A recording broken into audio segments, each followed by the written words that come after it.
So let's proceed with bed making. So sa bed making, we have 4 types of bed making. We have unoccupied bed, occupied bed, then we have the 2 special bed, the postpartum bed, and the post-obstetrical bed. Ito No? lang 4 types. 4 types. Okay? So 4 types: occupied bed, unoccupied bed, postpartum, then we have post-surgical. So when we say occupied bed, so our bed is occupied by our patient. But we need to change the linen na at is si patient nakahigda. So mga instances na ingon ana is like, for example, atong patient is bedridden, comatose, or kanang mga patient na nasa ICU, CCU, no, na naanay mga naka-attach na mga machine. So dili na nato pwede i-transfer pa si patient sa wheelchair para ma-change ang iyahang linen. So at is si patient nakahigda, ang ato ang strategy ana is i-turn side si patient. No? Turning side patient para katong area na free of patient, pwede na to siya ma-change. No, mailisan ang iyahang linen. Later, makita ninyo ng occupied bed. So, when we say unoccupied bed, so libre atong bed, walay naghigda na patient. So, dali lang siya, no? Mas dali siya i-prepare pag walay nakahigda. So, under our unoccupied bed, we have close and open.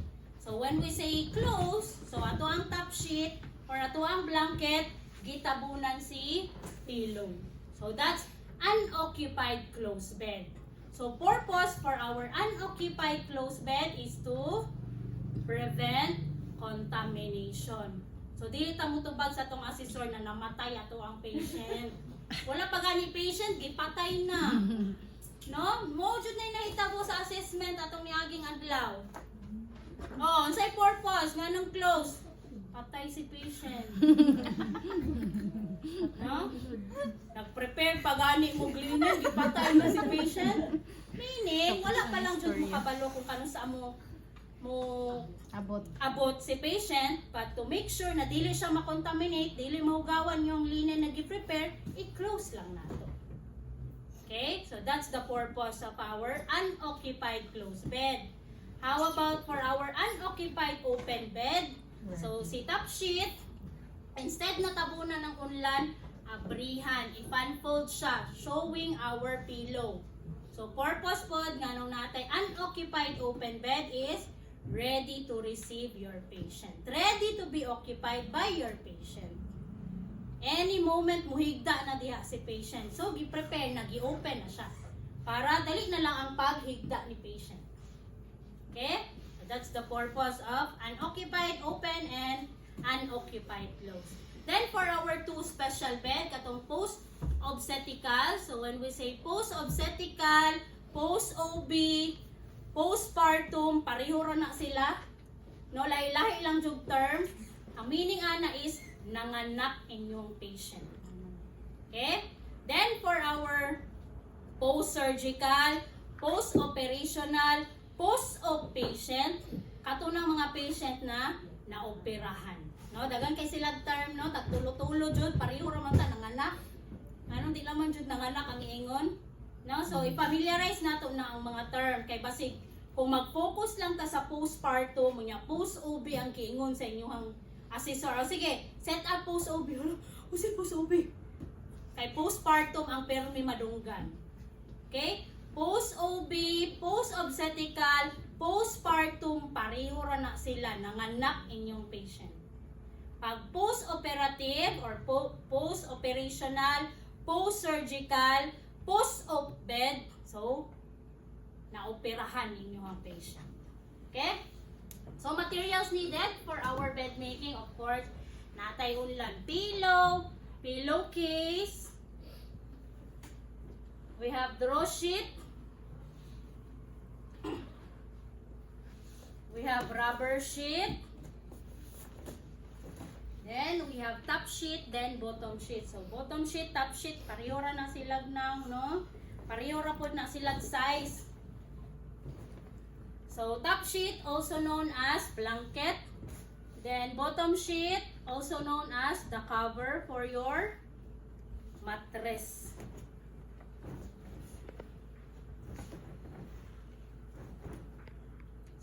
baya sa institution no kay fitted na lang na assessment ra jud ning mga nay may termite pa no Bitaw. paabot dito sa tuan sa home care fitted na lang jud ang tanan Assign. paabot sa hospital fitted na po Fitted na ganang garterized na. Butang lang ang assessment galit lang jud nang naay mga folding okay so parts of our linen we have wrong side paano ganing makita ang iyang pinilo sa. no so that's wrong side also known as rough side. Then, ang right side, kanang limpyo, dili makita ang iyang pilo, that's right side, also known as soft side. So, kaya na to mahibalan, nanong na ay rough side, nanong na ay soft side, kay dapat ang soft side ang matouch sa skin ni patient. Kay kung ang wrong side o ang rough side, so pwede ma-irritate. But in reality, pareho ra gud na oy. No? Pareho ra jud so. Gunitan pa na ninyo yung ato ang linen, no?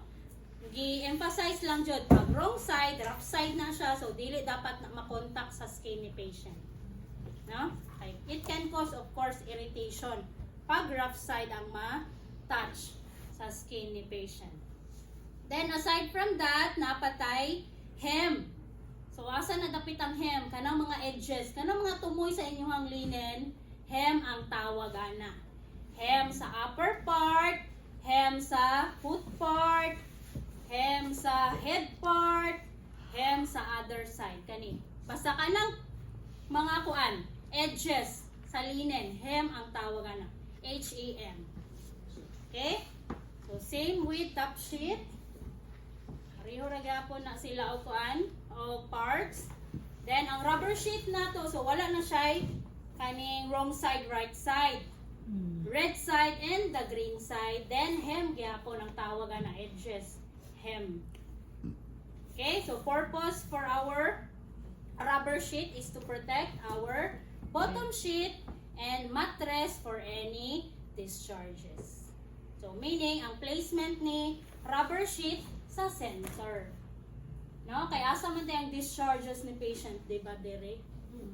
Dire na siya ibutang sa center of the bed. Okay? Then next, draw sheet. So kanang gamay na linen, mo na siya draw sheet. So pareho ra na sila side ni rubber sheet because purpose of our draw sheet is to cover the rubber sheet. No? Kaya kung kanil lang atong ibutang, pwede ma-irritate ang skin. Init man si rubber. No? So, kailangan tabunan na siya og draw sheet. And aside from cover siya ni rubber sheet, mo po ni siya ang ginagamit. Si draw sheet po ang ginagamit pag mag-transfer ta kay patient. Labi na itong patient is naka-stretcher. Stretcher, bed gyapon na siya pero nagalihok na bed. So stretcher ang tawag ana. So duha ka tawo ang mo assist. Ang isa na adiri, ang isa pod ka caregiver na pod sa PCAS. Then para pag-transfer 1, 2, 3 simultaneous ma-transfer si patient sa iyang stretcher and vice versa. Stretcher to bed. Okay, kung mapuan po na tong patient, ma-disposition, for example, napadaos-os na si patient, so pwede po si draw sheet ato ang birahon para ma-adjust si patient. Na? Mo nang use sa ato ang rubber sheet, ay sa ato ang draw sheet. Then, pillow occupied man kay di ba pag occupied kini patient Oo. na ay ano man ganang na ay arrange ang pagpilo. Naa jud. Masking pag dili na siya occupied, masking pag unoccupied dapat naka-arrange jud na properly inyo ang linen. Para pag kuan ninyo pag proceed sa procedure naka step by step na to ato ang linen. Dili na ta magsigig pangita asa si top sheet, asa si bottom sheet, asa si rubber sheet. So properly arranged na jud na siya. So pillowcase of course cover ni pillow. Okay? So how to fold your linen? Start ta sa bottom sheet.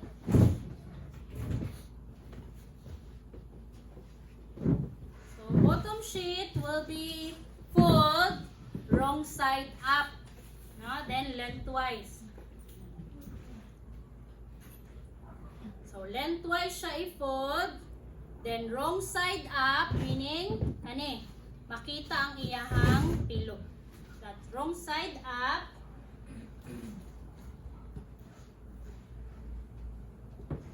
Lengthwise.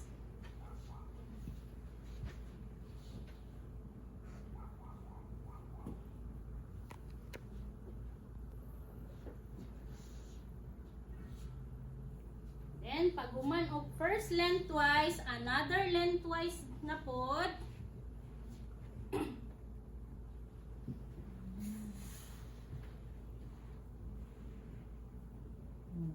Then, observe, kailangan hem up.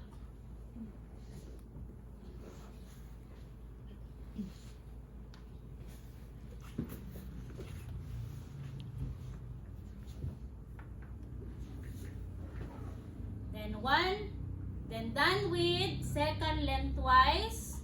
After ana is mag-center fold na. So pag mag-center fold ta, dapat naka-hem up. Okay? Hem up, then center fold. So pangitaon nato ang center sa ato ang linen.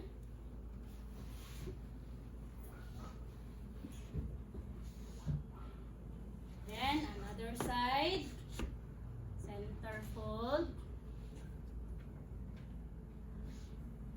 Then another center fold. Center fold gihapon. Then close. So para to ang bottom sheet, wrong side up. Mao nang bottom sheet. Okay? Then for the top sheet, same with bottom sheet. Pero opposite siya, no? Lengthwise fold siya pero right side up. Meaning katong clean side. Soft side up sa ingon ani.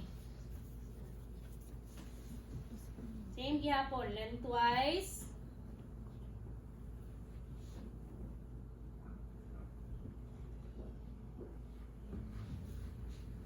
First lengthwise, second lengthwise.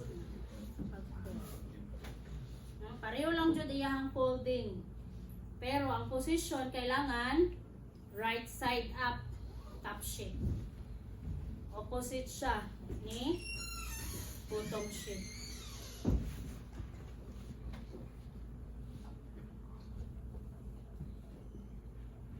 Then hem up gihapon.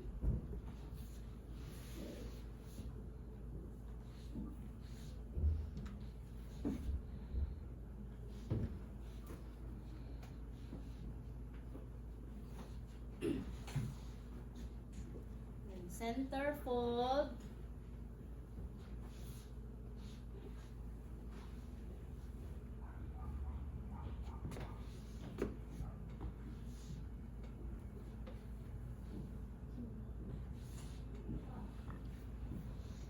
And another fold. Then close. So ma-identify na ninyo asa si bottom sheet, top sheet. Top sheet, right side up. Bottom sheet, wrong side up. Okay? Top bottom. Then, rubber sheet. So, green up, crosswise fold. Then, lengthwise, hem up. Then, center fold. Then, close. Draw sheet, same sa rubber sheet pag fold, no? Crosswise. Pero, wrong side up. Kaya nga to ang draw sheet manggod, same sa to ang top sheet, bottom sheet. Na siya right side, then napod siya wrong side. So, crosswise fold. Wrong side up, hem up, lengthwise fold, then center fold, then close. Then, pillowcase. Naka wrong side. No? Wrong side, crosswise, then another crosswise. Then, pillow. Okay. The arrangement will be bottom sheet, rubber sheet, draw sheet, top sheet, pillowcase, then the pillow. So when you reach the bedside of your patient, turn upside down na lang siya. Turn upside down para in order na inyong linen. Okay? Dili naman sige pangita. Asa si bottom sheet, top sheet.